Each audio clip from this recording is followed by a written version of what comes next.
Nous sommes près de Toulouse. Wassila, 21 ans, est de confession musulmane. Elle se marie dans un mois. Pour son mariage, son vœu le plus cher, c'est de devenir l'espace d'une journée une vraie princesse d'Orient.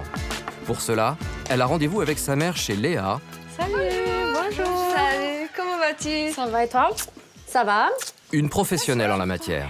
Allez. Enlevez-moi ça. Aujourd'hui, c'est l'essayage, maquillage, robe, savoir ce que tu veux. D'accord? Oui. Bon, Surtout les robes. surtout les robes, évidemment.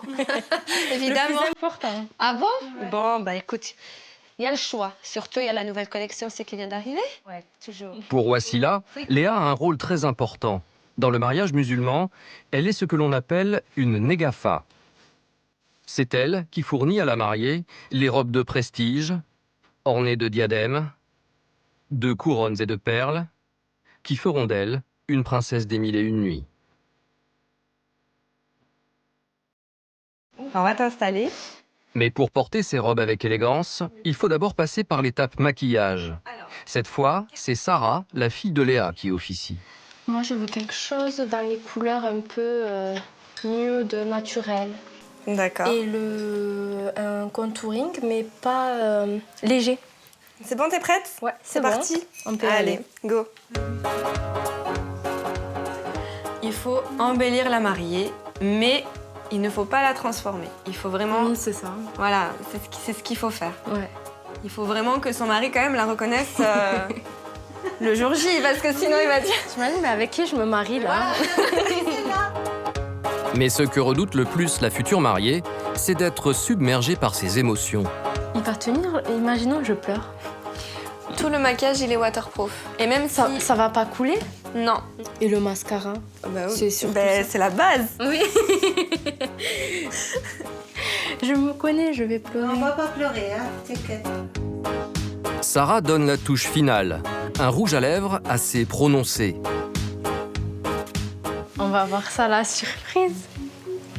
Peut-être un peu trop, selon Wassila. Le rouge à lèvres. Mais bon, c'est un essai hein, après, donc le faire plus clair. Plus clair. Ouais. Après, ça fait bizarre de se voir avec les fossiles. Ah oui, quand on n'a pas l'habitude. J'ai pas l'habitude C'est des normal. fossiles. Non, mais c'est joli. J'étais en train d'essayer. T'aimes bien, maman? Bien, parfaite. Vraiment, comme ça, un peu de ça, ça y est, c'est magnifique.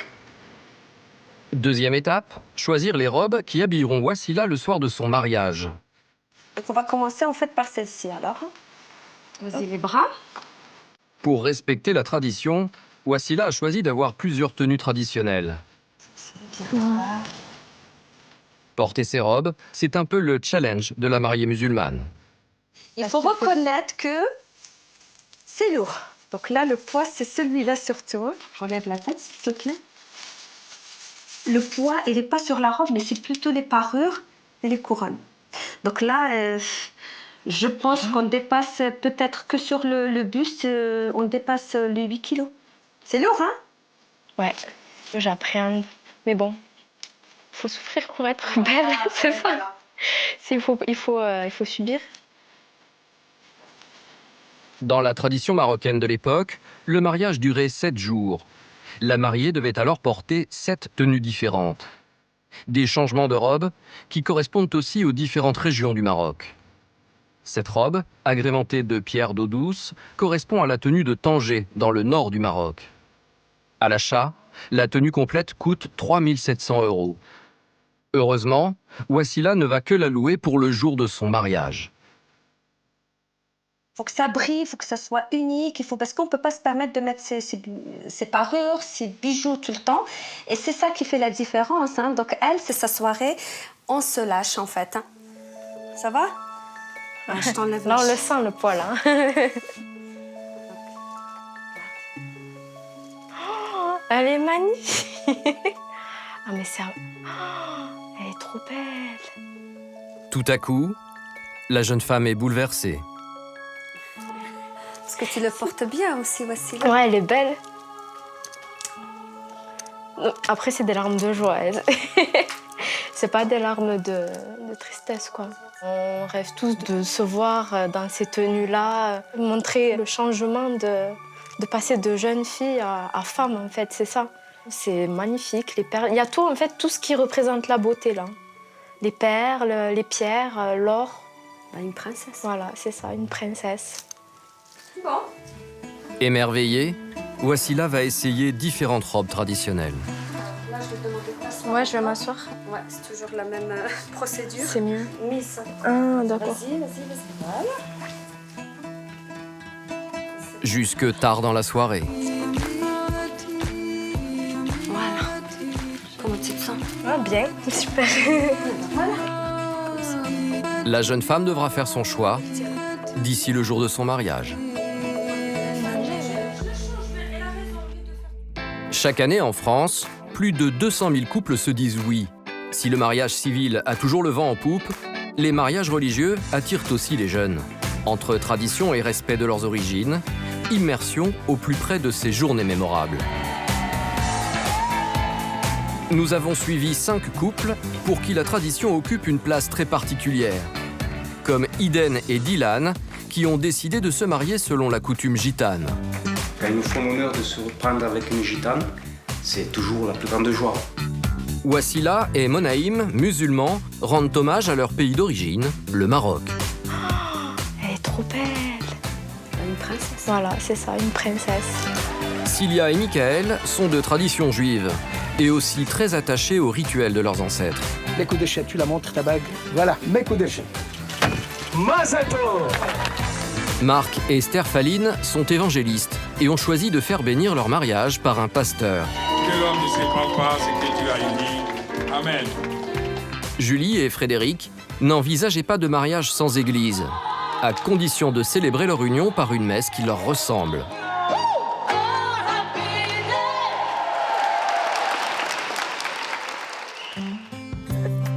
À Toulouse, Wassila va se marier avec Monaïm, 26 ans. Elle est intérimaire, lui est chargé de clientèle. Pour le jeune couple, tout a commencé sur les réseaux sociaux il y a 2 ans. On a discuté petit à petit. Voilà, c'est lui qui est venu me parler. Quand on est à la recherche d'une personne et qu'on est à la recherche finalement de l'amour, ben, on se lance. Il faut bien se lancer un jour. La vraie histoire d'amour, je pense que c'est celle qui nous mène directement au mariage. Après plusieurs mois d'échanges, Monaïm et Wassila décident de se rencontrer dans le centre-ville de Toulouse. Mais sur le moment, Wassila se montre un peu farouche. On s'est rejoints tout simplement dans une boutique, je pense, si je me rappelle bien. Oui, parce qu'en fait, il m'attendait. Et moi, j'avais honte de le voir d'un coup, directement. Donc, je me suis enfuie dans une boutique. Et j'ai dit, je suis dans une boutique. Alors, j'ai dû rentrer dans la boutique, donc boutique qui était bien sûr pour femmes. Donc, bien sûr, les clientes autant que les vendeuses se posaient des questions. J'étais gênée. Mais vraiment, la première rencontre, c'était beaucoup de timidité. Mais là, le contact est plutôt bien passé malgré la timidité, donc ça va quand même. Je sais. Wassila est musulmane pratiquante. Avec son futur mari, ils partagent une même passion pour les traditions de leur pays d'origine, le Maroc. On a été à Fès, parce qu'on est tous les deux de Fès. C'était la première fois où on allait ensemble quelque part. C'est une forme de retour aux sources. Donc oui, c'est un voyage un petit peu symbolique. Alors forcément, pour eux, le mariage traditionnel s'imposait.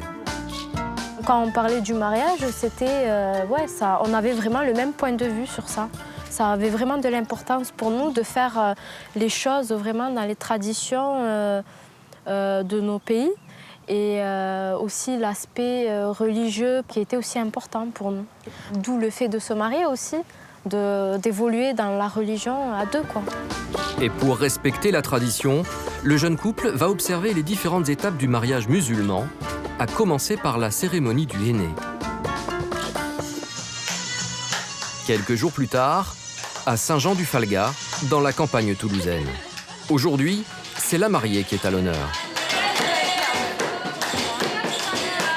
Ses sœurs, ses amis et ses tantes sont venus célébrer la cérémonie du henné. Un moment incontournable dans le mariage musulman, un genre d'enterrement de vie de jeune fille, version orientale. C'est Sana, une amie de Wassila, qui va dessiner sur les mains et les pieds de la future mariée, comme sur ces photos qui lui serviront de modèle. Si je te fais le même modèle, ça ne te dérange pas? Non, c'est pas grave. Ouais. Fais comme après. En fait, la forme, je veux ça, mais après, rempli, voilà. C'est un bijou en fait pour la femme et ça signifie que des moments de joie. Sans apporter que de la baraka en fait, que de la bénédiction, enfin, ouais, voilà, du bonheur, quoi. C'est que du bien. Sana commence à appliquer sur la main de la jeune femme une pâte foncée d'origine végétale, le fameux henné. Ce rituel fait passer Wassila du statut de fiancée à celle de jeune mariée. Pourtant, elle ne se sent pas encore tout à fait prête. J'arrive pas à réaliser encore, vraiment. Surtout quand tu fais du henna comme ça. Mais même pourtant, elle me fait le henna et j'arrive pas. Ça rentre pas encore. Je réaliserai, je pense, samedi devant la mairie. Mais ce qui compte le plus dans la cérémonie du henné, c'est avant tout la fête. On est content. Moi, je suis contente, ma fille se marie et je lui souhaite beaucoup de bonheur. Une ambiance festive orchestrée par Nawel, la grande sœur de Wassila. Mais sous ces airs de bout en train se cache une grande sœur attendrie. Elle est magnifique. Ma sœur est magnifique, c'est la plus belle. Elle va être plus belle. Parce que voilà, c'est devenu une femme. Une femme. Aussi là. C'est émouvant.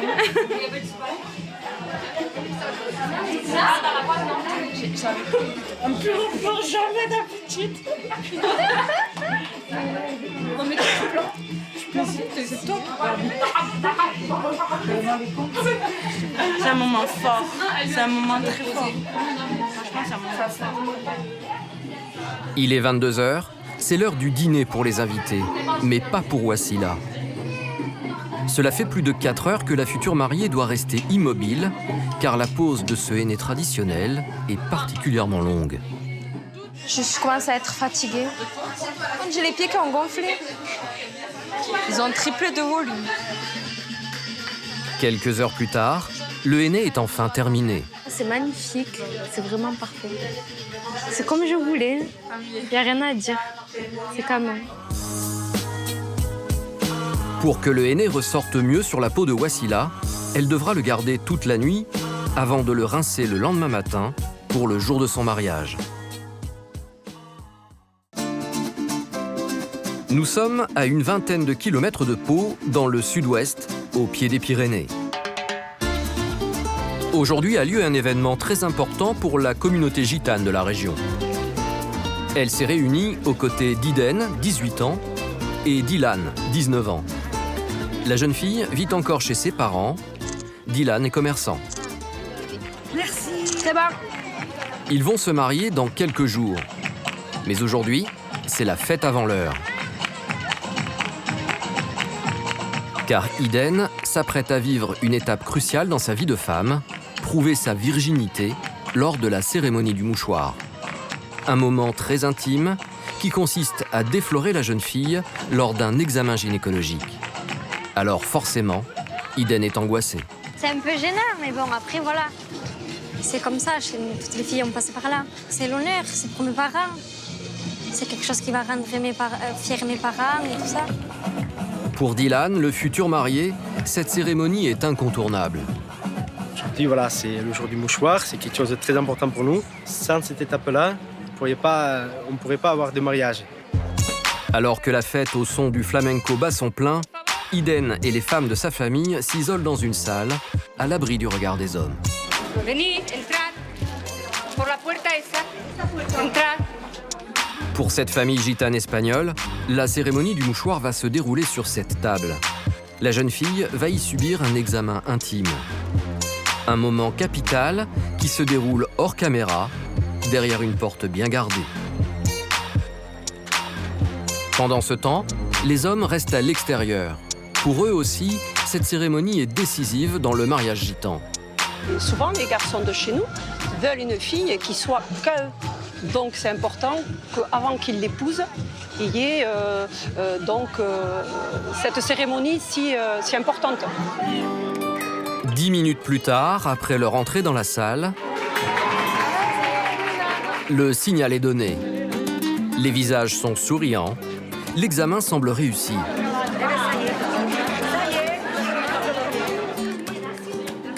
Pendant que sa mère agite le mouchoir qui prouve sa virginité, Iden reprend ses esprits.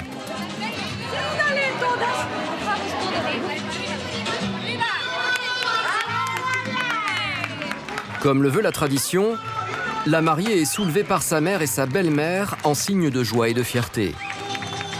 Son père et son beau-père prennent ensuite le relais. Sarah, la mère du marié, exhibe le mouchoir comme un trophée. Pour Esther, la mère d'Iden, sa fille a fait preuve de courage.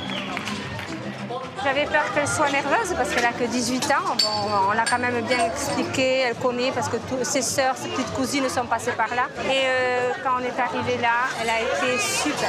Elle a versé quand même quelques larmes, mais ça m'a donné du courage quand je l'ai vue qu'elle était comme ça. Après avoir célébré l'événement, il faut maintenant présenter le mouchoir à tous les gitans présents dans la salle. Un représentant de la communauté prend la parole.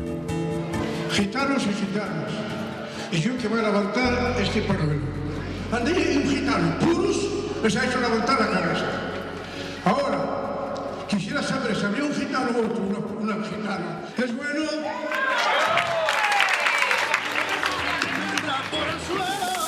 Suite à l'approbation de la communauté, les invités passent un par un devant la mariée et versent sur elle des dragées, un genre d'offrande pour féliciter celle qui a su rester pure. C'est une façon d'honorer la mariée. C'est après ce rituel donc, du mouchoir qu'on peut lancer les dragées. Parce qu'elle a prouvé que c'était une fille bien, donc on lui lance, on va dire des bonbons, mais on pourrait jeter des diamants, on le ferait. Même si le mariage officiel n'a pas encore eu lieu, pour les gitans, l'union de ces deux jeunes peut déjà être célébrée.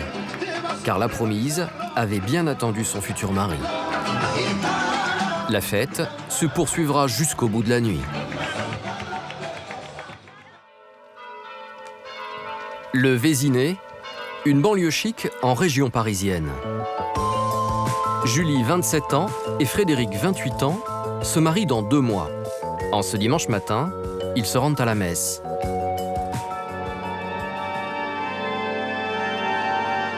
Et aujourd'hui, c'est une célébration un peu spéciale. C'est le premier dimanche après Pâques. On appelle le dimanche saint après Pâques. C'est quand même une belle messe qui s'annonce.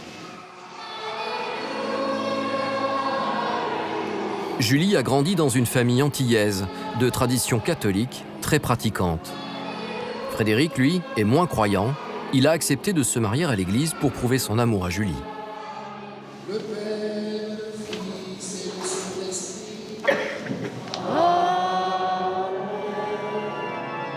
Pour la jeune fille, ne pas se marier devant Dieu était inconcevable.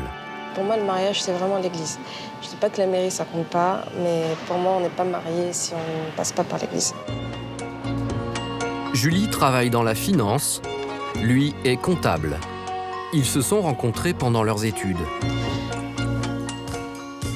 Julie et Christophe partagent tout, même des sujets parfois épineux, comme l'organisation du mariage et le fameux plan de table, hantise de tous les futurs mariés. Il nous reste quoi du coup? Là, c'est la table d'honneur. Table d'honneur, 13 personnes. Ouais, par contre, il faut faire en sorte qu'on soit pas 13, c'est important. Ah ouais, d'accord, ok. Pas évident de placer 160 invités en respectant les superstitions et les affinités de chacun. Ses parents vont peut-être vouloir être avec certaines personnes, ma mère avec certaines personnes. Du coup, il faut qu'on arrive à trouver un juste milieu pour que ça arrange tout le monde, pour que tout le monde soit content. Mais bon, c'est pas facile. Hein. C'est juste le temps de dire. Le but à la fin, c'est que tout le monde se mélange, tout le monde danse ensemble, tout le monde s'amuse. Ouais, c'est ça. Si le couple est au point sur l'organisation, il y a un domaine où ils doivent faire des progrès, la danse. Cet après-midi, ils ont rendez-vous chez Amandine, la témoin de Julie. Hello! Salut! Bon allez, on commence par... C'est elle qui les aide à répéter leur valse d'ouverture de bal. Dans un mois, ils devront danser tous les deux sur une chanson des années 60, et pour l'instant, c'est loin d'être gagné.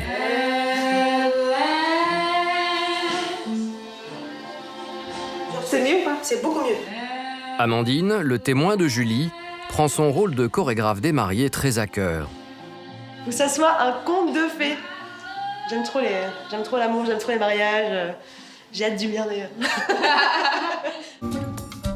D'ordinaire, Julie et Frédéric ne sont pas de grands danseurs. Et en fait, il faut qu'ils te tiennent comme ça, et toi tu fais. Alors, quand Julie doit adopter une pose un peu sensuelle, Plie tes jambes et pars en arrière. elle a du mal. Oui, mais c'est beaucoup mieux. Ok, ça va, fais un peu moins coincé. Mais c'est ça. Elle est vache. Et fais un. Mais au bout de plusieurs essais, la magie opère enfin. Bah voilà. Ouais. Mais c'est pas mal du tout. 1, 2, 3, 1, 2, 3, 1. Reste à savoir si les deux mariés réussiront leur chorégraphie, car Julie devra danser avec un obstacle de plus, sa robe de mariée. La robe, c'est le rêve de petite fille de toutes les futures mariées. Son achat est donc un moment primordial qui doit se faire en toute confiance, entourée des siens. Cet après-midi, Julie, accompagnée de sa mère et de 2 amis, vient effectuer son dernier essayage avant le jour J. On y va, je vais vous laisser vous déshabiller. Oui. Entrez en cabine. Mais une fois la robe passée, Voilà. elle ne semble pas très satisfaite. Ce qui me dérange, c'est que j'ai pris du poids et je le vois au niveau des bras. Alors ça, par contre, le poids, non, le poids n'a rien à voir avec les bras. Ce qu'il faut, les bras, c'est de les muscler un petit peu. Vous trouvez que vous avez grossi? Ah, c'est pas je trouve, je le vois. Aïe, c'est pas qu'un peu. Alors Rosemonde, sa maman, tente de la rassurer. De manière, Fred, il verra rien de ce genre. Il ne verra que toi. Julie va essayer l'accessoire de la mariée par excellence, le voile. Un symbole très important pour sa maman.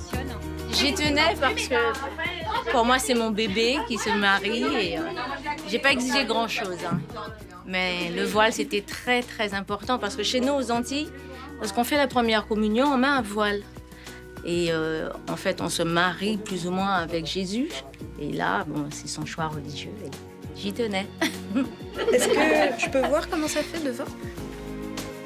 Julie a retrouvé le sourire. Elle réalise que son rêve d'enfant va être exaucé. C'est beau déjà. C'est chic, c'est élégant. C'est un petit rêve de princesse, puisque je suis habillée en princesse. Dans mon château, tout ça. Donc oui, non, je suis vraiment contente. Pour la première fois, Rosemonde voit sa fille unique habillée de sa robe blanche. Ça me fait bizarre. C'est ça. Mais bon. Bah oui, mais bon. Mais bon, c'est normal. C'est pour son bien, c'est pour son bonheur. Voilà, elle est tombée sur quelqu'un de bien et ça ira. On jettera un œil quand même, on sera là. Mais pour le moment, Julie ne fait que toucher du bout des doigts son rêve de petite fille. Car dans quelques jours, son mariage devra être à la hauteur de ses espérances. Retour près de Pau, dans le sud-ouest. Dans ce village situé au pied des Pyrénées, les gitans d'origine espagnole sont sédentarisés depuis plusieurs générations. Aujourd'hui, chez eux, tout le monde a revêtu ses habits de fête. Salut mon pote. Alors, comment ça va. Après la cérémonie du mouchoir de la semaine passée, c'est l'heure du mariage d'Iden et Dylan. Ce matin, le futur marié se prépare avec son cousin. Mais Dylan a un problème. J'ai el mouchoir. No, j'ai el cogido. Tengo el cuchillo. ¿Lo traigo? J'ai el cuchillo bien. Mejor igual. D'habitude, c'est beaucoup mieux et beaucoup plus vite. Mais là, c'est pas grave. C'est comme ça. C'est le jour du mariage, j'ai un peu de stress. Voilà, c'est ça. Mais bon, là, ça va. Hein. Toujours aussi beau gosse. Hein. Comme le veut la coutume, ce sont les parents Sarah et Samuel qui aident leur fils à s'habiller. Là, comme ça. Ah, d'accord. Voilà. Tiens, mon fils, la veste. Dylan est leur fils aîné. Alors forcément, aujourd'hui, ils sont un peu sous pression. C'est du stress, mais en même temps de l'émotion, de la joie. Voilà. Mais on est quand même stressé. Ouais. Et en plus, c'est notre premier mariage. C'est le premier mariage, alors j'espère que tout sera bien. Voilà. Pour eux, ce qui importe, c'est le choix de leur fils. Il nous a fait honneur. Déjà de ça, on est très très content de se marier avec une gitane. Attention, on ne force pas non plus. D'eux-mêmes, ils savent. Voilà. Après, c'est leur choix, c'est leur vie. Mais quand ils nous font l'honneur de se prendre avec une gitane, c'est toujours la plus grande joie. Dylan est presque prêt, mais un détail le préoccupe.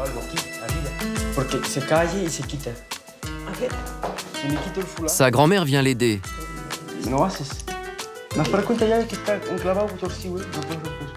Là, il ne tombe pas là. Allez, voyez, mamie, en 2 secondes. C'est ça, il est mamie. C'est mon petit-fils, il se marie à notre beau, au goût de toute la famille.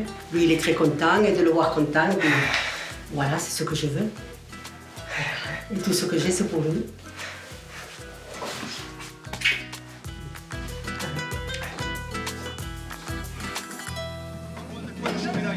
Au même moment, chez Iden, la future mariée, un attroupement se forme devant la maison. C'est ici que tout à l'heure, le marié viendra la chercher. À l'étage, Iden et sa maquilleuse sont en plein débat. Du coup, on va falloir qu'on enlève les barrettes. Hein. Je sais pas quoi faire. Tu crois que je touche ou pas? Franchement, moi, je te conseille de pas toucher. C'est bien hein, comme ça. C'est bon? Ouais. Bon, mais impeccable. À quelques heures de la venue de Dylan, Iden est un peu anxieuse. Il y a de l'émotion, mais il y a du stress aussi. Esther, sa maman, vient la rassurer. C'est juste ce que je voulais. J'aime bien la coiffure, le maquillage. Tout. C'est super. La jeune fille doit maintenant enfiler ce qui fera d'elle la reine de la soirée.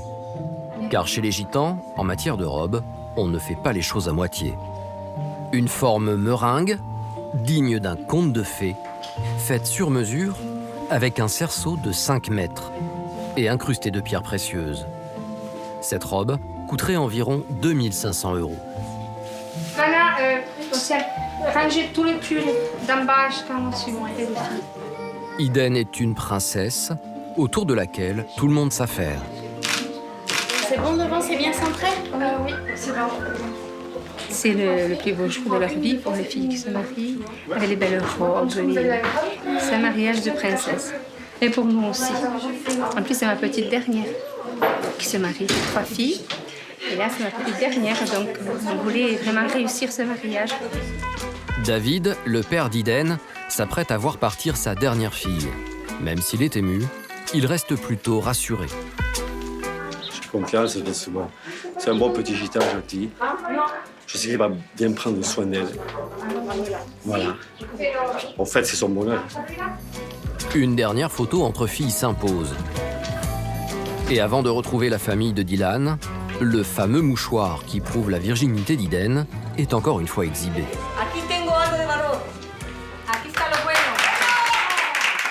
Dedans, il y a le mouchoir. Et elle a dit, dans cette boîte, il y a la valeur. C'est la valeur du mouchoir, l'honneur. Voilà.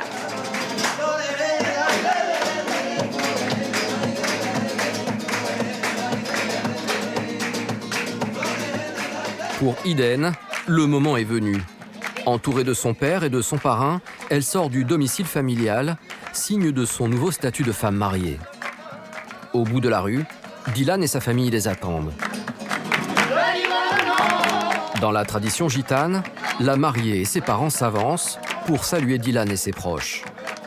Les deux familles sont maintenant unies par les liens du mariage. À ce moment, le mariage devient officiel pour la communauté gitane. Pas besoin de passer devant le maire ou le prêtre. Mais pour monter dans la voiture avec une telle robe, il faut prendre quelques précautions, comme être assisté d'au moins 4 personnes. Les deux jeunes mariés vont maintenant retrouver leurs invités pour le début de la soirée.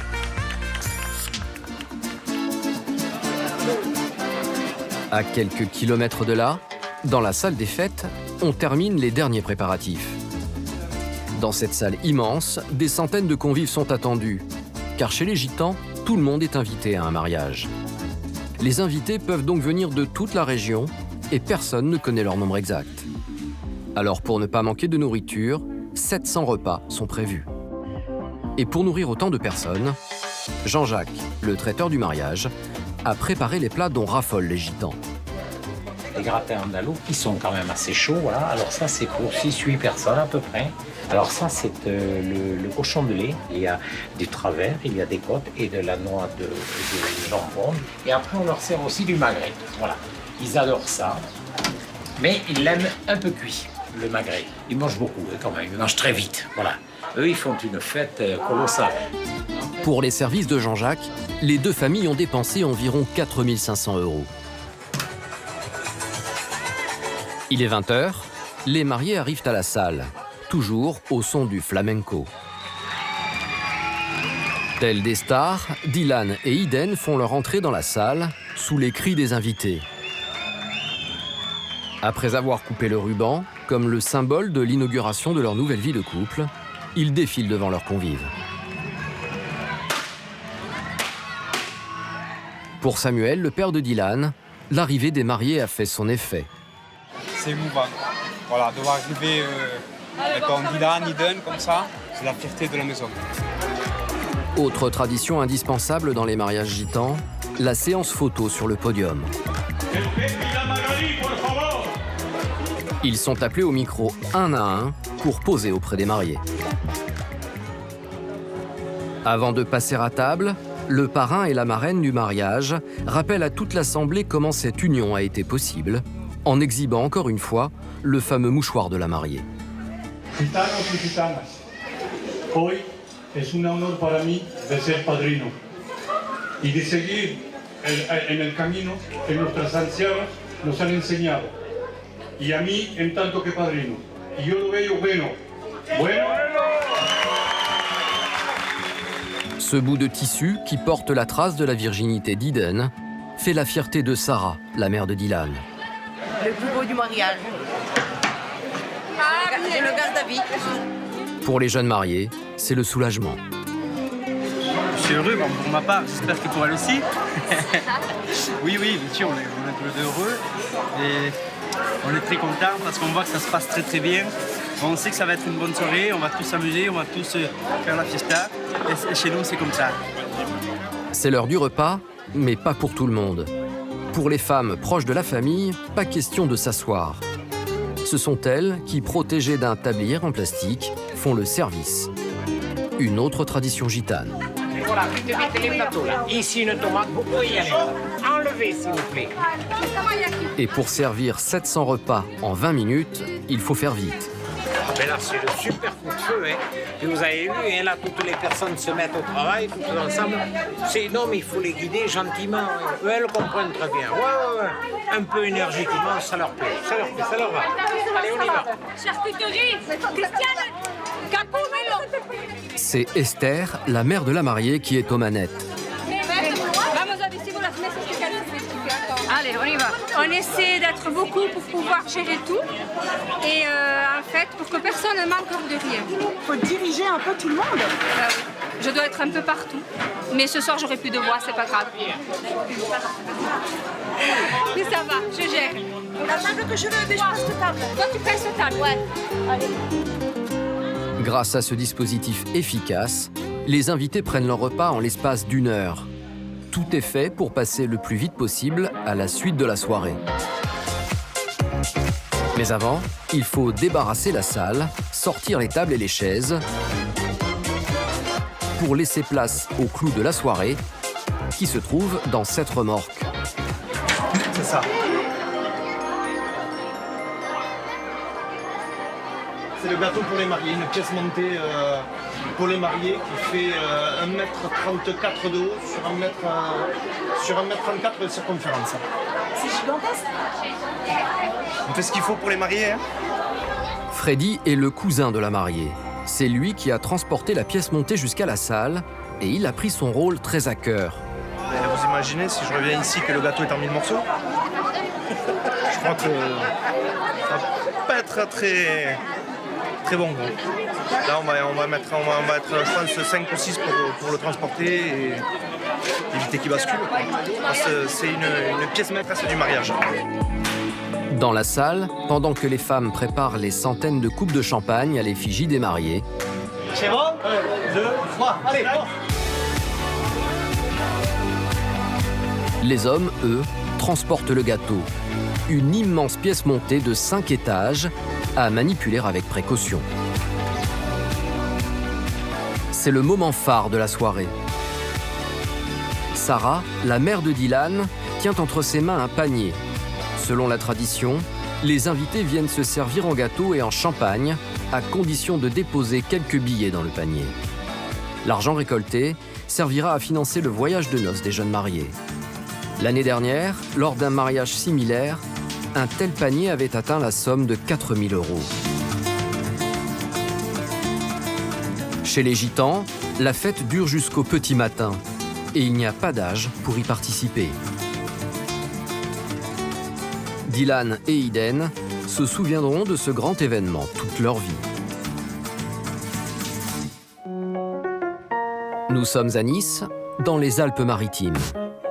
Dans cet immeuble situé sur les hauteurs de la ville, Cilia, 36 ans, et Michael, 37 ans, se préparent pour Shabbat, la fête traditionnelle juive. Pour eux, chaque semaine, c'est un passage obligé. C'est le jour de repos. Là, Dieu a fini de créer le monde et il s'est reposé le 7e jour. Ça, c'est ce que dit la Bible. Donc c'est un jour où on se repose et on coupe tout. La télé, le téléphone, l'électricité. C'est un peu le même principe que la méditation. Je sais pas, c'est un recentrage sur soi et couper du monde extérieur. Le couple a envie de se marier depuis sa rencontre, il y a 3 ans. Mais les amoureux n'ont pas pris le temps d'organiser une cérémonie, trop occupés par l'arrivée du petit Lior. Pourtant, ça y est, dans 1 mois, ils vont enfin se dire oui. Michael est coach sportif, Cilia, kinésithérapeute. Alors, après une longue semaine de travail, Shabbat est l'occasion de se retrouver en famille. C'est vrai qu'avec le travail, disons que même le soir, on a du mal à pouvoir s'arrêter et partager un moment familial. Alors que là, le vendredi, on prend notre temps. C'est le moment qu'on attend. C'est le cadeau de fin de semaine. Voilà comment on vit Shabbat. En fait, c'est le cadeau de la semaine. Comme tous les vendredis soirs, ils ont invité Albert et Geneviève, le père de Cilia et sa compagne. Ça, c'est important. Comment ça va? Bien et toi? En forme? Allez, rentre bien. Ça fait plaisir de vous revoir. Hein. Enfin, quoi. Une semaine de passé. Ouais. Regarde, c'est qui? Au menu de Shabbat, un plat convivial qui dénote du reste de la semaine. J'ai faim. T'as toujours faim. Alors, c'est pas moi qui ai fait à manger, c'est Cilia qui a fait à manger. Regarde ça, ce couscous, quoi, s'il te plaît. Ça sent bon. Ouais. L'heure de Shabbat approche. Il faut éteindre la télé et allumer les bougies, symbole de paix et de tranquillité dans le foyer.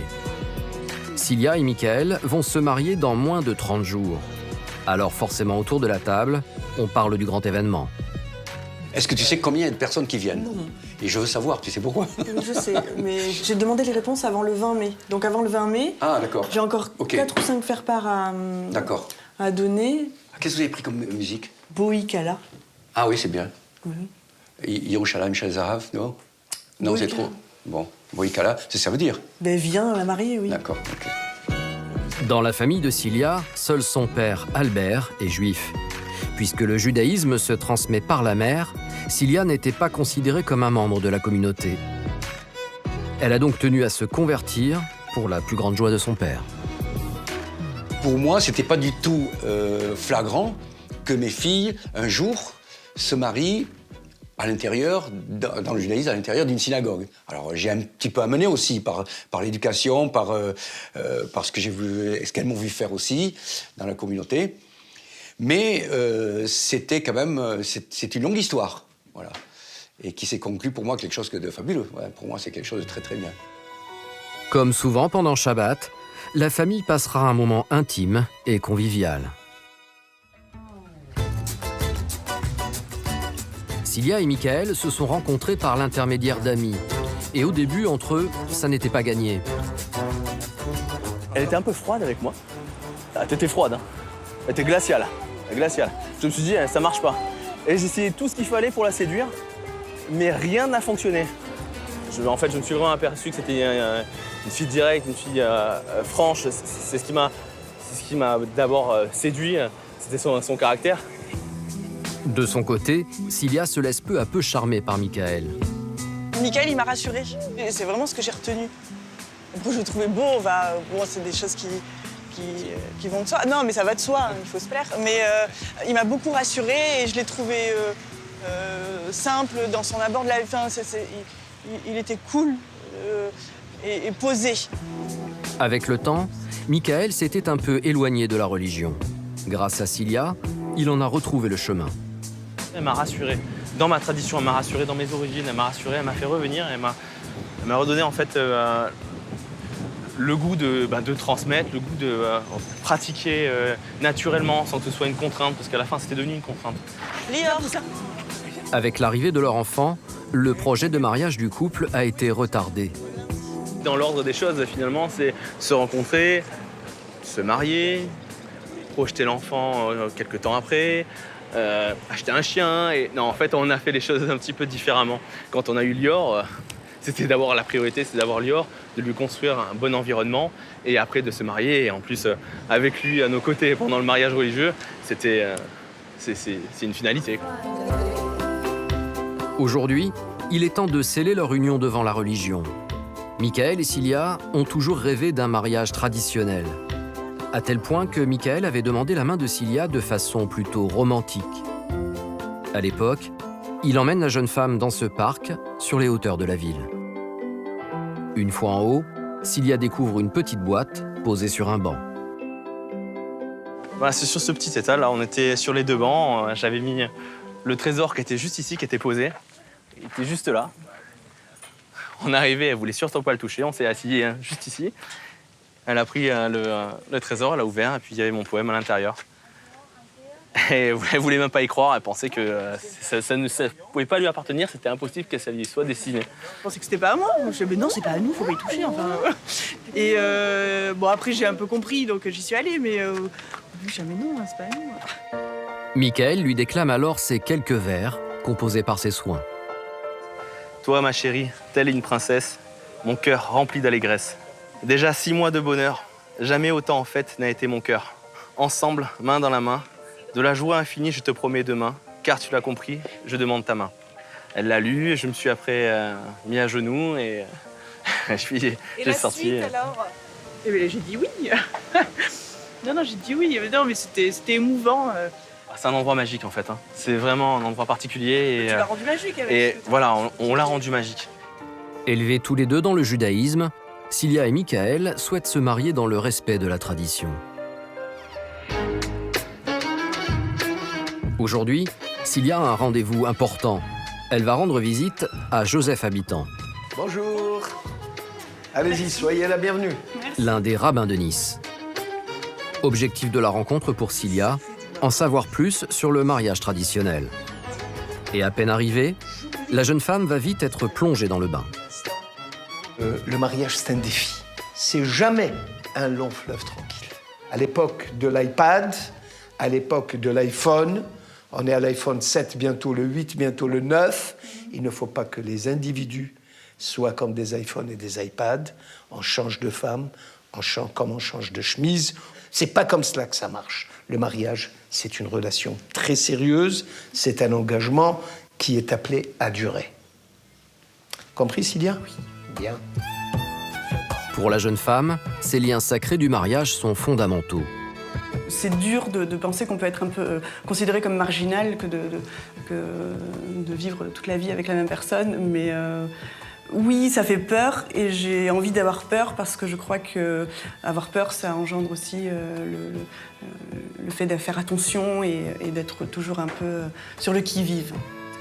Le rabbin présente ensuite à Cilia un document incontournable dans le mariage juif, la ketouba. C'est l'acte d'engagement par lequel le mari va sceller l'union et va dire « je m'engage à ». Il s'engage à quoi? Vêtir, à loger, à payer le divertissement, autrefois à payer la sépulture. Oui. Et j'ai envie de dire que c'est comme un contrat de mariage. En plus, que j'aime bien parce que c'est quand même le mari qui s'engage à. Donc, c'est plutôt pour une. C'est pour protéger la femme. Merci beaucoup, c'est adorable. Si Cilia est au point sur le plan religieux, elle l'est moins sur l'organisation. La date de la cérémonie approche à grands pas, alors Cilia est un peu anxieuse. Salut! Elle retrouve sa sœur, Karine, Shiny Bee, ma brebis. et ses 3 nièces. Ah, super. Alors, Tu l'as mis? Ça monte? La pression monte? Ouais, un peu, ouais. C'est-à-dire? J'ai un peu peur qu'il y ait pour l'ambiance. Non, mais l'ambiance, il va y avoir l'ambiance, t'inquiète pas. Tu Parce as déjà que- vu un mariage sans ambiance? Oui. Non. Ah, mais si. Bah non. Mais ce qui préoccupe la future mariée, c'est le discours qu'elle hésite à faire le jour J. Je sais pas si je dois faire un discours. Je sais pas qu'est-ce qu'il faut dire, oui, qu'est-ce qu'il faut et à quel moment, je sais pas. Oui. En tant que grande sœur, Karine connaît bien la timidité de Cilia. Alors, elle a pensé à tout. Le marié rentre avec sa mère et avant que tu arrives, il y a un fond sonore, il y a ton discours que tu feras et que tu enregistreras avant. Tu n'es pas obligé de le dire devant tout le monde. C'est très bien ça. Et à la fin de tes vœux, tu arrives. Mais ça m'arrange de pas le faire devant tout le monde, de le faire dans mon coin toute seule parce que moi, je suis hyper pudique. Ben voilà. C'est difficile devant les gens de se montrer. Enfin pour moi en tout cas c'est difficile de s'ouvrir au risque de laisser aller. C'est surtout ça, mais voilà.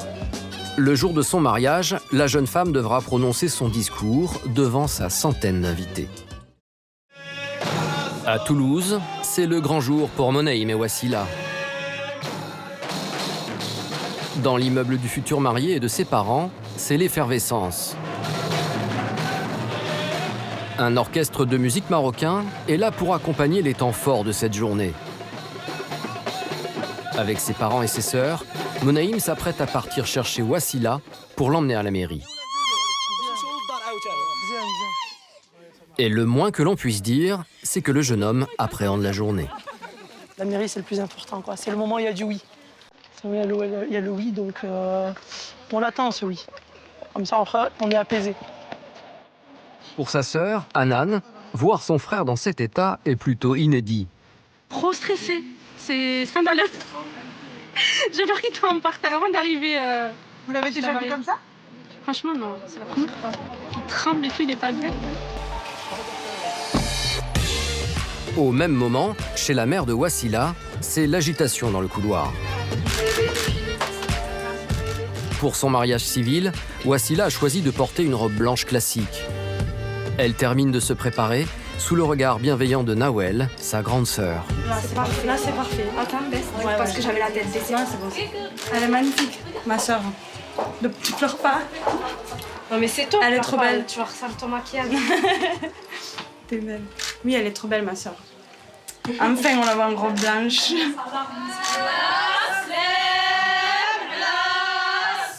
Les femmes chantent pour porter bonheur à Wassila dans sa future vie de couple.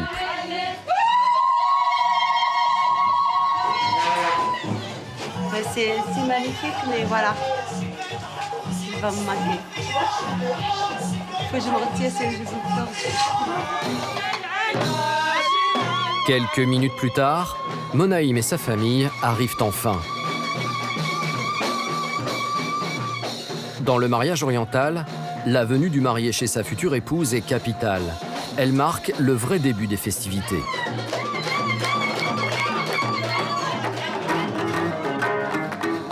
C'est maintenant l'heure de la mairie et du traditionnel concert de klaxon.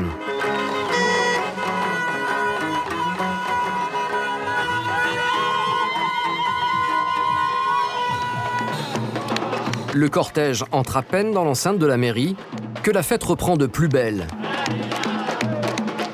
Pour Monaïm et Wassila, le passage devant le maire est crucial. Car traditionnellement, le mariage musulman ne se déroule pas à la mosquée comme on pourrait le croire. La cérémonie religieuse s'effectue chez soi, lors des fiançailles, quelques mois avant la mairie. Pour eux, c'est enfin le moment de se dire oui. Oui, tout à fait. D'accord. Quand vous êtes prêts, on attend que le retour. Bonjour et donc bienvenue ici dans cette salle des mariages. veuillez vous lever, s'il vous plaît.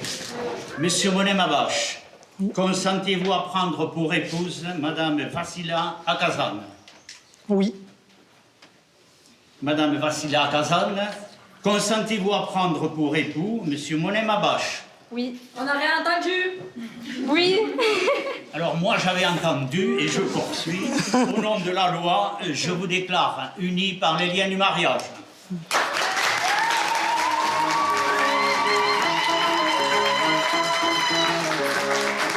Mais au moment de l'échange des alliances, Je crois que c'est la main. C'est comme ça l'endroit. il y a un petit problème. Oh non, mais force. Mais attends, mais j'ai peur de te casser ton dos aussi. C'est bon? Heureusement, tout rentre dans l'ordre. Monaïm et Wassila sont mari et femme aux yeux de la loi française. Mais le mariage est loin d'être terminé pour autant. Pendant que les mariés et leurs invités sortent de la mairie, à Toulouse, dans la salle où se déroule la soirée, Léa s'active. Car Léa n'est pas que la costumière du mariage. Aidée par son mari, elle s'occupe aussi de l'installation d'un endroit vers lequel tous les regards seront tournés. Tu peux attendre. Léger. Par rapport à la fleur. Faut qu'il soit vraiment au milieu. Ben, c'est bon là, c'est parfait. Donc là, on est en train d'installer le coin de la mariée. Et on appelle le trône. C'est l'endroit où elle va s'asseoir, permet aussi de faire des pauses pour les photos. Et donc voilà, elle ne se met pas au milieu des invités en fait. Elle, il faut qu'elle soit vraiment en hauteur pour qu'elle domine tous ses convives. Il faut qu'elle soit vraiment un petit peu remarquée, vue, etc. Et pour que la mariée soit davantage mise en valeur, la Négafa soigne la décoration du trône, avec des drapeaux traditionnels marocains et des fleurs. Moi, c'est joli comme ça. Un rôle d'organisatrice que Léa prend très au sérieux, quitte à être assez pointilleuse. Ce qui me gêne, c'est que quand je me mets en face, je vois que le petit canapé, qui est trop... Le petit tabouret, il est pas pareil que l'autre. Tu me guides ou... 2 mm. C'est 2 mm qui font la différence. Regarde, par rapport à ça, c'est bon? C'est bon? Bon, ça va alors. Non, parce que c'est une journée tellement importante qu'il faut que tout soit parfait. Je participe en quelque sorte, alors pas à leur bonheur, mais au moins rendre cette journée, cette soirée unique. Je leur dis toujours cette phrase, je suis la maman d'un soir. Donc voilà, je suis la maman d'un soir. J'essaye en tout cas de faire de leur rêve une réalité. Et pour exaucer leurs rêves, les familles des mariés ont dépensé une trentaine d'euros par invité, notamment pour ce buffet d'apéritifs qui attend les premiers convives. Justement, Monaïm et Wassila arrivent dans la salle. Passage obligé pour les mariés avant d'entrer, boire du lait parfumé à la fleur d'oranger en signe de pureté. Et manger une date, symbole de fertilité et d'abondance. Une tradition marocaine ancestrale qui marque le début de la soirée. Léa vient danser avec la jeune mariée pour lui souhaiter la bienvenue. Mais pour Wassila, pas le temps de s'amuser, elle doit déjà s'éclipser pour se changer. Et voilà. Allez, on va commencer? Oui. Allez. La soirée ne fait que débuter et pourtant la jeune mariée n'est pas très en forme. Je suis un peu malade. Le fait de commencer à être malade, ça me fatigue. Plus la journée, plus le chaud, plus la route et tout, ça fait ça, plus ça fatigue. Je mets mes mains? Oui. Attention le maquillage. T'inquiète pas. Léa et Sarah ont 30 minutes montre en main pour maquiller et habiller Wassila. Pour sa première tenue traditionnelle, la jeune mariée portera cette robe fabriquée en Inde et chargée de cristaux précieux. Vas-y. C'est bon? Le clou de la tenue, c'est cette nouvelle acquisition de Léa, cette couronne créée au Maroc. Regardez-moi ça. T'es magnifique aussi, là. T'es la première à porter ce bijou. Ouria, sa maman, vient s'assurer du bon déroulé des opérations. Waouh! Contente alors? Ouais. Il est magnifique. C'est ma reine. Non, c'est toi, ma reine. Oh, Merci, c'est ma mignon. Merci, mon bébé. J'appelle toujours mon bébé. Habillés en princes et princesses d'Orient, les jeunes mariés accueillent leurs invités en défilant devant eux, comme le veut la tradition. Léa suit la mariée à la trace. Si un invité s'approche un peu trop de sa protégée, il risquerait d'abîmer sa robe. Alors la négafa démarre au quart de tour. Mais large, large.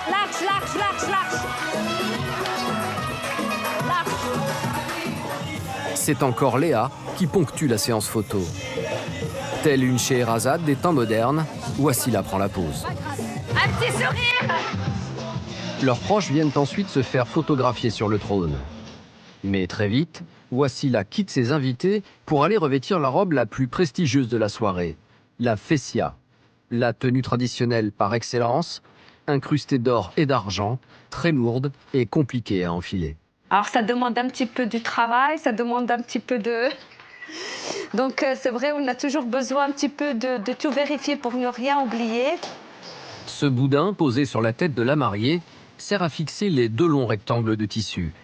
Tu vas m'aider, Sarah, pour qu'il soit comme ça. Alors attends. Là, le carré, il faut qu'il soit bien là. Ah oui, arrête, ne rajoute pas le stress. Non, enlève-moi ça. Avec les différents colliers de perles et la couronne, Wassila porte une 20aine de kilos sur elle, concentrée sur son crâne. Elle va devoir supporter ce poids pendant de longues minutes, d'autant qu'elle sera portée sur une chaise. Je le sens, le poids. Hein? Le poids, je le sens. Tu le sens, mais c'est pas fini, ma chérie, parce que tu vas le sentir encore plus. Léa rajoute le fameux brocart, cette prestigieuse étoffe au fil d'or qui vient terminer la tenue. Mais tout à coup, Wassila semble défaillir. Ça va? Hey, non, je regarde. Ah, tu m'as fait peur. Dis-nous quand même. Dis-nous. Non, j'ai eu peur. Non, tu sais pourquoi? Parce qu'il y en a une qui m'a fait ça, il est tombé dans les pommes. Hein. Wassila accuse le coup et commence à moins sourire. À tenir le poids.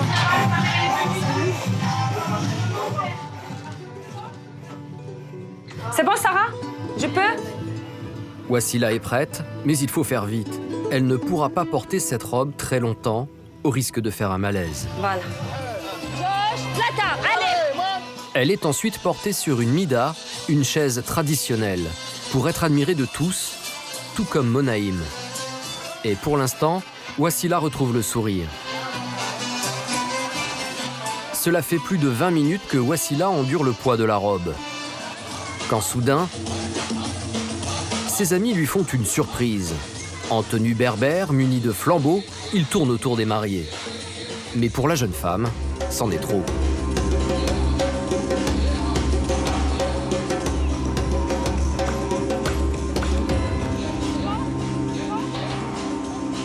Léa, aux aguets, comprend le malaise de Wassila et l'extrait au plus vite du groupe pour la ramener à la loge.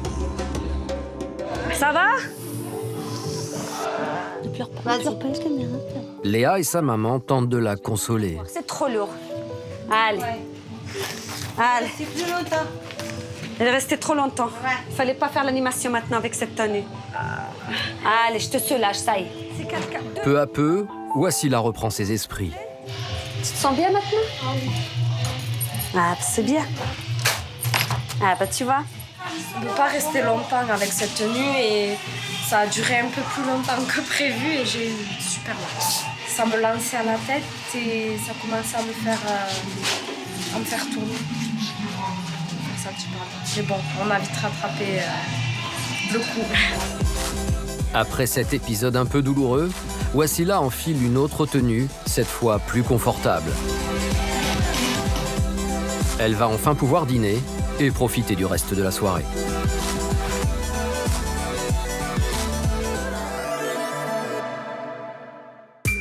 Le Blanc-Ménil, en Seine-Saint-Denis. Depuis 5 ans, c'est ici que vivent Marc et Sterfaline, un couple d'origine guyanaise. Dans quelques jours, ils vont enfin se marier.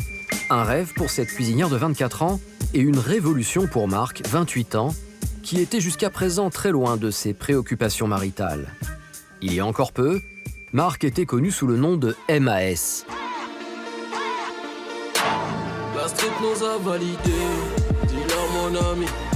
On va pas passer la nuit à côté. C'est sous ce nom de rappeur qu'il racontait son quotidien. Sa passion, c'était le rap. Sa vie, des abus en tout genre et des addictions. En fait, donc j'ai passé beaucoup de temps ici. Voilà, je picolais beaucoup, je fumais beaucoup. Et pendant ces temps-là, donc j'ai négligé ma femme en fait. Donc j'avais besoin de l'aide. À cette époque, le couple va mal. Sterfaline se sent délaissée jusqu'à ce jour miraculeux. Marc a une révélation. Dieu existe. Dès lors, il se plonge dans la religion évangéliste. Toute ma famille est chrétienne. Donc voilà, j'ai grandi dans une famille qui est dans la religion, christianisme. Et voilà, donc j'ai rencontré Jésus. Il m'a changé la vie en fait. Ce changement radical ressoude son histoire d'amour. Sterfaline a toujours été croyante. Elle vivait mal le rejet de Marc. C'était très dur parce qu'on se disputait tous les jours, au moins 2 fois, 3 fois par jour. Et il ne voulait pas aller à l'église. Quand je l'invitais, il disait pourquoi prier, pourquoi aller à l'église. Pour lui, c'était une perte de temps en fait. Mais aujourd'hui, la vie de Marc a bien changé. Les futurs mariés sont de tradition évangéliste, une religion issue du protestantisme, très répandue dans les territoires d'outre-mer. Demain, ils se marient. Alors aujourd'hui, c'est le dernier passage obligatoire au centre missionnaire où les attend le pasteur Luc Saint-Louis. Bonjour, ça va? Voilà. Allez, installez. Objectif de la réunion, prévenir les futurs mariés des désagréments de la vie conjugale, et les thèmes sont plutôt surprenants. Vous allez marier vos caractères, vos personnalités, vos habitudes. C'est ça le mariage. Le gros problème dans les foyers, c'est un problème d'argent. Est-ce que vous allez travailler, vous, les deux? Comment vous allez gérer le compte? Comment vous accorder maintenant? Voilà. Est-ce que vous allez faire un compte joint? C'est-à-dire tout l'argent va être ensemble et vous vous mettez d'accord sur la manière de dépenses. Et donc, il faut rien laisser au hasard. Les deux comptes sont à part. Le pasteur a l'habitude de mettre en garde les futurs mariés. Une union devant Dieu, ce n'est pas anodin. Et tout cela semble stresser Marc. Avec ma future femme, déjà, ça va faire 5 ans déjà, on vit ensemble. Voilà. Le fait de préparer un mariage, on est vraiment sous tension, beaucoup de pression. C'est ça. Nous, les évangéliques, on se focalise sur la Bible et que la Bible pour célébrer notre mariage. Parce que pour nous, le mariage, c'est pour jusqu'à ce que la mort nous sépare. Ce n'est pas un mariage pour quelques jours, pour quelques mois, c'est un mariage qui doit durer jusqu'à la mort. Des paroles qui vont droit au cœur de Sterfaline. Ce mariage, elle en rêve depuis des années. Alors cette union doit être bénie. Je ne me voyais pas du tout me marier simplement à la mairie. Parce que pour nous, c'est l'église qui fait toute la différence en fait. Mais la future mariée va devoir se soumettre aux formalités administratives. Car dans la tradition évangéliste, il faut obligatoirement une union civile avant le mariage religieux. Installe-toi, Philippe.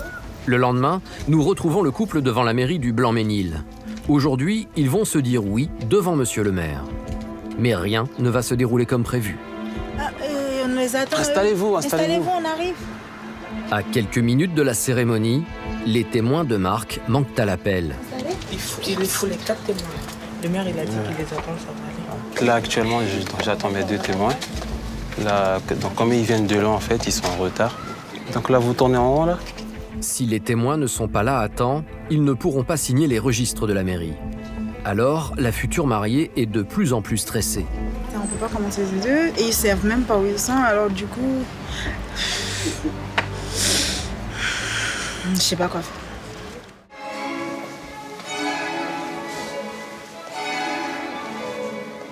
Finalement, le maire décide de démarrer la cérémonie sans eux.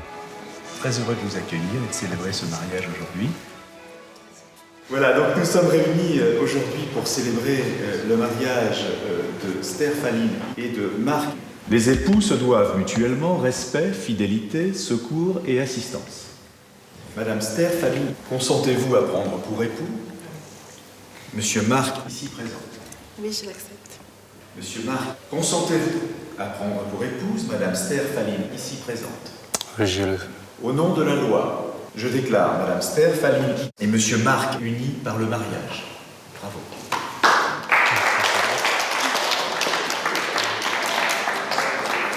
Mais à la fin du mariage, toujours pas de témoins à l'horizon. S'ils ne sont pas présents, le mariage ne pourra pas être validé. Les minutes deviennent très longues et, miracle, les témoins finissent par arriver en panique. En plus, ça, c'est mes deux témoins qui sont arrivés en retard. Ils n'ont plus que quelques secondes pour signer les fameux registres avant la fermeture de la mairie. C'est alors que Céline, la témoin, réalise que son retard aurait pu faire annuler le mariage. Donc t'es arrivé en retard, ça peut arriver. C'est pas la peine de pleurer, Céline. Donc t'as pas un mouchoir?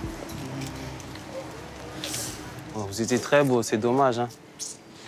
Non, mais à part demain, Demain, il faut être là, hein, quand même. Ouais, demain. Donc demain, il faut être là. Le couple a finalement pu se marier civilement, in extremis. Ils ne le savent pas encore, mais le jour de la cérémonie religieuse leur réserve encore bien des surprises. Nous sommes en région parisienne, dans les Yvelines. Aujourd'hui, c'est le grand jour pour Julie et Frédéric, le couple de tradition catholique. À quelques heures de la cérémonie, la future mariée continue de régler les derniers détails. Est-ce que c'est par contre possible de me donner mon... Non mais tu peux pas gérer ça, maman, tu connais pas. Rappelle-le, c'est David. Là je commence à stresser en fait. Je le vois bien, Ouais. ça je fais bien. Ouais, là je commence à stresser. Alors Rosemonde, sa maman, tente de l'aider. Vous êtes un peu petit soin avec elle? Bah, c'est normal, mon bébé. Et quand je sens que ça monte, moi ça va monter, alors j'essaie de temporiser un petit peu. Et ma fille, elle est perfectionniste, elle veut tout gérer. Trop gérer. Georges, le père de Julie, est aussi en train de se préparer, mais à sa façon.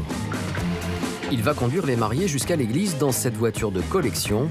Alors, Georges répète. Déjà sortir de la voiture, faire le tour, et éventuellement... Pour cette grande occasion, il a emprunté cette voiture à sa sœur. Je ne marie pas un de mes gosses tous les jours. Voilà. Surtout que c'est la dernière, la plus gâtée, donc forcément, je ferai le maximum. Le couple a choisi de se marier à quelques kilomètres de là, dans ce château digne d'un conte de fées. Ici, tout est réuni pour créer les conditions d'un vrai mariage de princesse. Camille de Compiègne, le propriétaire du château, fait le tour des chambres. La chambre des parents. Tac. Elles seront occupées dès ce soir par les mariés et leurs familles. Mobilier du XVIIIe siècle, lit à baldaquin, trophée de chasse au mur. Selon Camille, le désir des jeunes femmes de se marier dans un tel décor proviendrait de leur enfance. Je pense que ça vient beaucoup de Walt Disney, des dessins animés. Les filles se prêtent à rêver au château pour leur mariage, avec le thème, le décor, avec des boiseries anciennes, des belles peintures et aussi des objets d'art. Ce qui fait qu'ils aiment bien, et ça fait partie du cachet.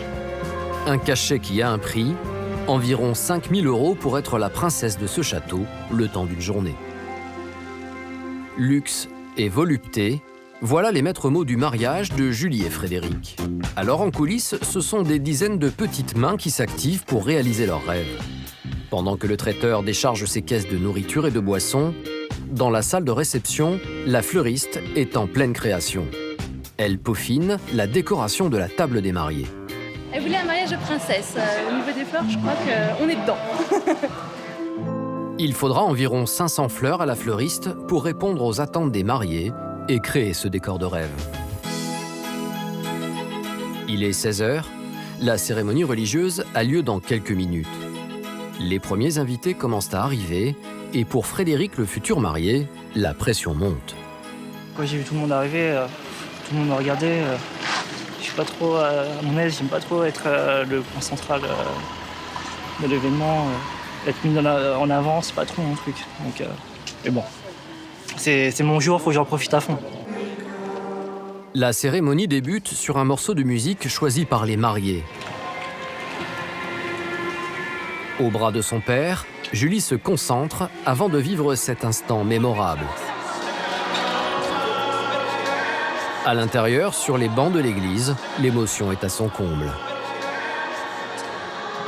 Surtout du côté des témoins de Julie.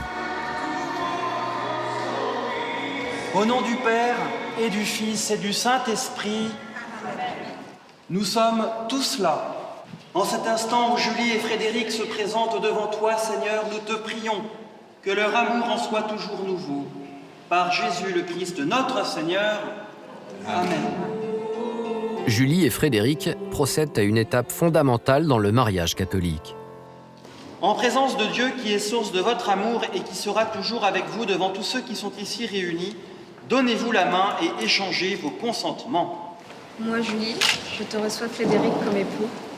Je promets de te rester fidèle dans les épreuves et dans la santé, dans la maladie, pour t'aimer tous les jours de ma vie. Que le Dieu qui a uni vos premiers parents dans le paradis confirme et bénisse dans le Christ le consentement que vous venez d'exprimer en présence de l'Église.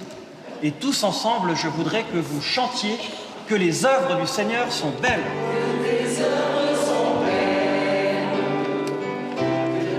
Le couple s'échange maintenant les alliances que le prêtre a bénies. Frédéric reçoit cette alliance en signe de mon amour et de ma fidélité. Au nom du Père, du Fils et du Saint-Esprit. Amen. Amen. Julie et Frédéric sont maintenant unis par le sacrement du mariage. Vous pouvez chanter aussi. Pour célébrer ce grand événement dans la joie, les amis musiciens de Julie dirigent la messe et ont choisi des chants très connus comme ce classique de gospel américain. Et très vite, la température de l'église monte d'un cran.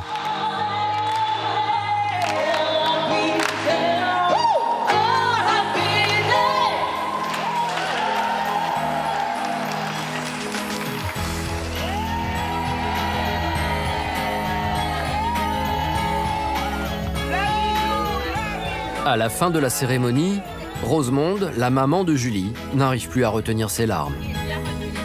Magnifique.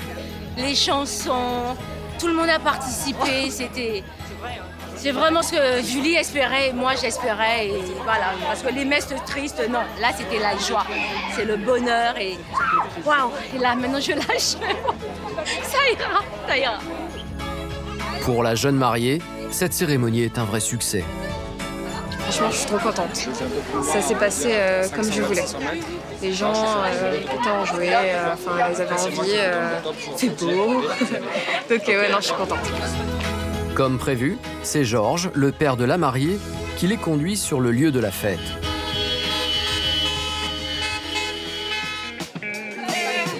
De retour au château, le champagne coule à flot, toujours en musique.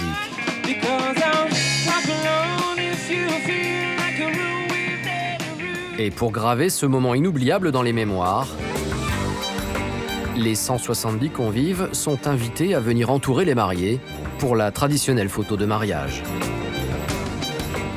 Pendant ce temps-là, en cuisine, l'heure est à la concentration. Au menu du soir, des plats très raffinés. Là, nous avons en fait une gambasse avec une petite citronnelle et un petit risotto. Voilà. Préparé avec amour, toujours. Pour que les invités soient servis en même temps, le traiteur n'a devant lui que quelques minutes. C'est bon. Peu importe le nombre de couverts qu'on a, il faut envoyer normalement en 17 minutes. Et comment c'est possible en fait? C'est possible. Il faut que j'y aille.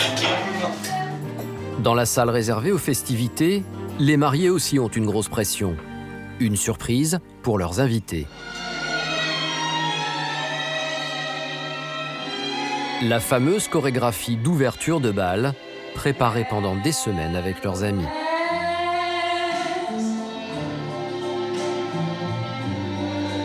Julie, qui n'arrivait pas à se balancer langoureusement en arrière, y parvient sans problème. Leurs amis les rejoignent pour une chorégraphie 100% féminine, inspirée de Beyoncé.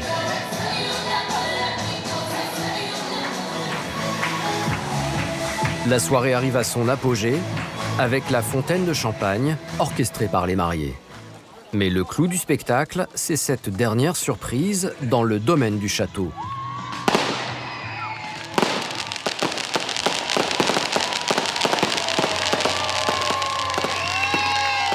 C'est Georges, le père de Julie, qui a organisé ce feu d'artifice.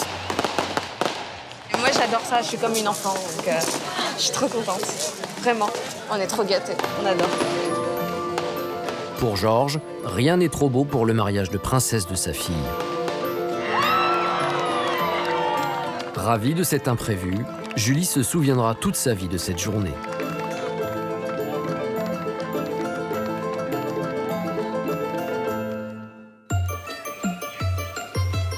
Dans le sud de la France, à une trentaine de kilomètres de Nice, Cilia et Michael vont se marier aujourd'hui selon la tradition juive. C'est dans cet endroit féerique que le jeune couple a décidé de se dire oui. Ouais, on peut décaler? Béatrice et Eva sont les wedding planners du mariage. C'est bon pour moi. C'est elles qui sont chargées de l'organisation de la journée. Et surtout d'installer un élément central dans le mariage juif, le lieu de la cérémonie religieuse, une sorte de synagogue ambulante appelée roupa. C'est le dé nuptial en fait. Pendant plusieurs années, la mode était à la synagogue parce que la synagogue c'est un lieu de prière.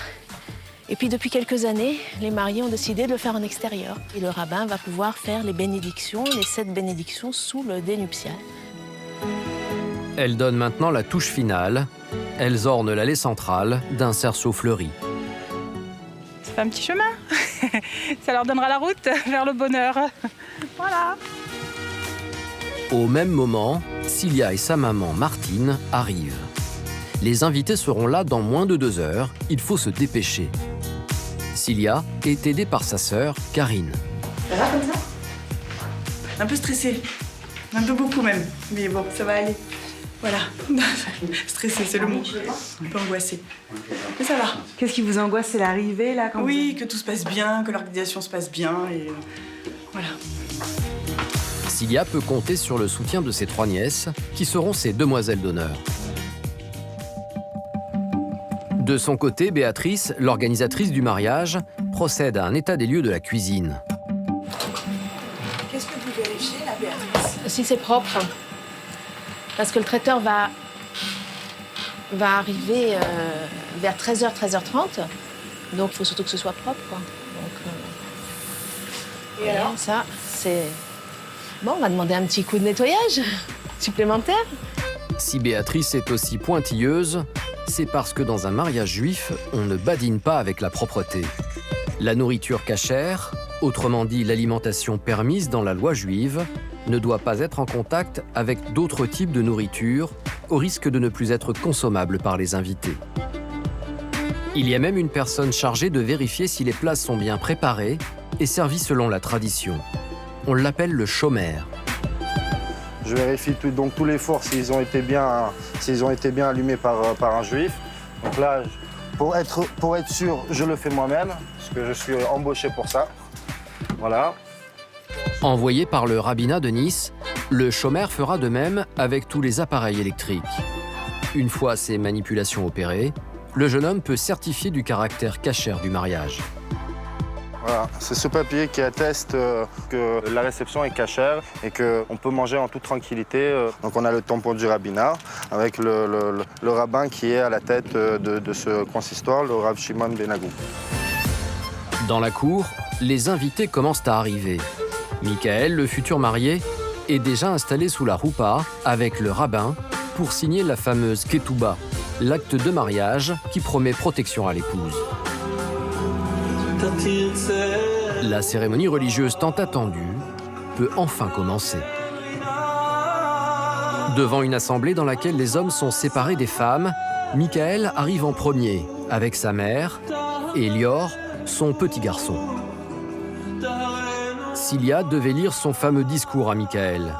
Mais trop angoissée, la jeune femme a préféré l'enregistrer. C'est donc sans elle que va commencer le mariage. Elle préfère rester cachée. Et puis je voulais te faire une belle surprise. Et te dire aussi pourquoi je suis là. Ah, ça y est, ça passe maintenant. Mais dès que la jeune femme entend sa voix résonner... C'est ça. C'est bon. Non, attends, j'ai pas envie d'écouter, je suis sûre, ça me stresse. La pression monte.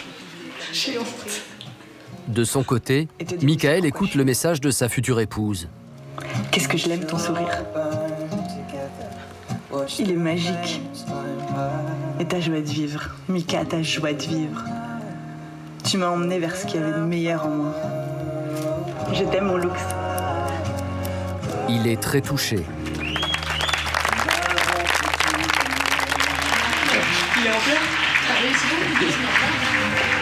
Cilia a réussi son coup.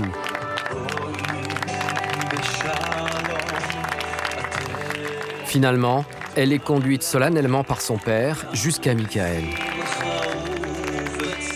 Lorsqu'un homme ou une femme disent « je t'aime », qu'est-ce que cela signifie dans le judaïsme? Aimer, ahov, c'est la même racine que donner. Quand on aime, on donne. Mekudeshet. Dans la tradition juive, l'instant émouvant, c'est lorsque la mariée accepte l'alliance que son compagnon lui propose. Mekudeshet. Tu m'es consacré. Par cette bague. Selon la loi. De Moïse et d'Israël. Mekudeshet, tu la montres ta bague. Voilà. Mekudeshet. Maintenant, c'est son époux. Cilia et Michael sont enfin mari et femme. Voilà. Sous le châle de prière, ils vont maintenant recevoir des bénédictions prononcées par leurs proches.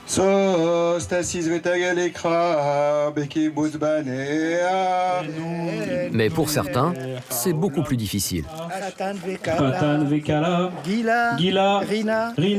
Comme pour Steve, le petit frère de Michael, qui n'est pas très au point sur les chants hébraïques.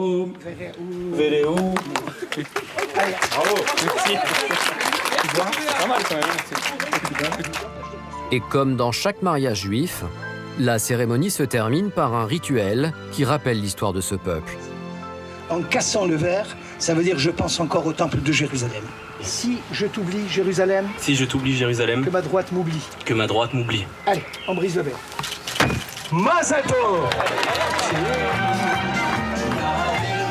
Aussitôt la cérémonie terminée, les hommes commencent les célèbres danses folkloriques. Michael est sur un petit nuage. Je pensais pas que le mariage, ça allait me donner autant de joie. Et l'annonce de Cilia, elle a été plus qu'éloquente, quoi. Elle m'a touché droit au cœur. Je peux même pas vous décrire ce que ça m'a fait. Franchement, j'y arriverai pas. Il n'y a pas de mots pour sortir ça. Après cette cérémonie intense, le moment est venu de décompresser. Même leur petit garçon y va de son pas de danse. Les femmes d'un côté, les hommes de l'autre, chacun danse au milieu de ses invités. Leur union est célébrée. Dans les mariages juifs, dès le début de la soirée, la danse a une place capitale.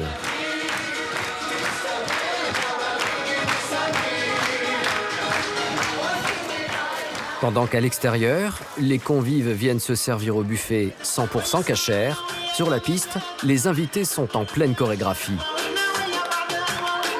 Tout le monde tente de suivre les pas de la danseuse orientale venue chauffer la salle.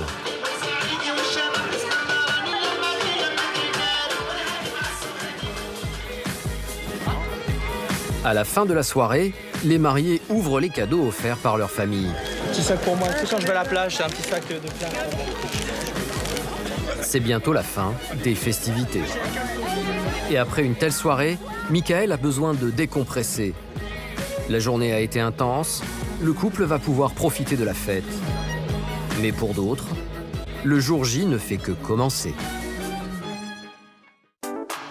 Blanc-Ménil, en région parisienne. Il est 10h du matin. Aujourd'hui, c'est le grand jour pour Marc et Sterfaline. Toute la communauté évangéliste se retrouve pour célébrer leur mariage. Et ici, tout se fait en famille. Pas de traiteur, ce sont la mère de la mariée et sa marraine qui sont réquisitionnés au fourneau. Au menu de ce soir, des spécialités guyanaises, comme le poulet mariné ou les bananes écrasées. Elles sont 2 pour préparer 200 repas. Et les cuisinières n'avaient pas mesuré l'ampleur de la tâche. On n'a pas encore mettre vraiment la nourriture au feu. Et il est déjà presque 12 heures. Et nous, on doit à l'église à 14 heures. Alors pour nous, je trouve l'heure, c'est un petit peu trop pour préparer tout ça. À quelques mètres de là, sur le parking de l'église, la cérémonie commence. Un décor de béton, pas vraiment glamour, mais pour les mariés, peu importe, pourvu que leur amour soit célébré. Ça va ma sœur, tu vas bien? Si les témoins sont bien là, c'est la mariée qui aujourd'hui se fait attendre. Ouais, ça va, ça fait plaisir. Sterfaline arrive enfin avec 30 minutes de retard, au soulagement des invités. Donc là, c'est bon, là. Chez les évangélistes, le mariage débute par un cortège, composé de membres du centre missionnaire. Ils sont là pour honorer les mariés et les accompagner pendant toute la journée. Les jeunes filles et les jeunes hommes qui ont l'honneur d'honorer le marié cet après-midi. On les appelle les quêteurs. Maintenant, je vous demande d'applaudir l'entrée des témoins, s'il vous plaît. Pour les témoins. Sous le regard ému de Marc, Sterfaline fait son entrée au bras de sa maman qui a pu s'échapper quelques minutes de sa cuisine. Joie, fierté, on pourrait presque dire qu'elles sont des jumelles. Chez les évangélistes, le mariage est festif. C'est le pasteur Luc Saint-Louis qui mène la cérémonie. Et tel un commentateur sportif, maintenant, j'aimerais que tout le monde fasse du bruit. Bravo, frère Marc, et à sa future femme. il accompagne avec enthousiasme l'arrivée des mariés. Dans cette religion, le prêche est constamment improvisé. Il considère qu'au travers du pasteur, c'est Dieu en personne qui s'exprime. Et permet que tout se passe, Seigneur mon Dieu, comme ton plan, comme toi, tu le veux, Seigneur.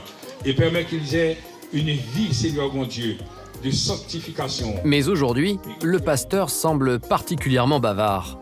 Alors dans l'assemblée, on commence à piquer du nez.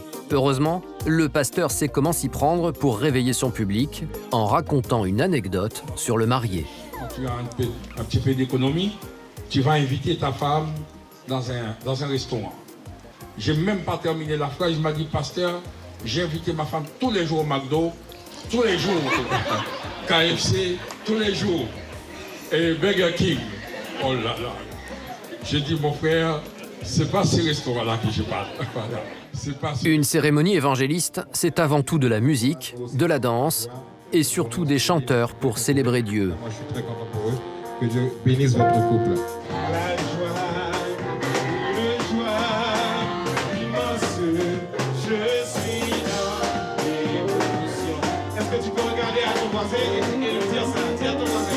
Si toute la cérémonie est accompagnée de musique, lors de l'échange des consentements, tout redevient calme. C'est un moment très solennel. Seigneur, je te rends grâce. Je bénis ton nom. Au nom du Père, du Fils et du Saint-Esprit. Amen. Que l'homme ne sépare pas ce que Dieu a uni. Amen.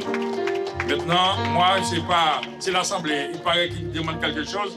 Vous voulez quelque chose? La musique. Voilà.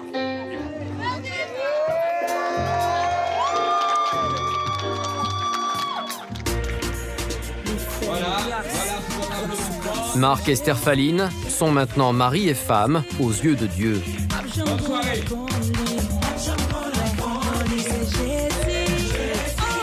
Jésus. La soirée commence tout juste et dans la salle, l'ambiance bat déjà son plein. Mais tout le monde n'a pas le temps de s'amuser.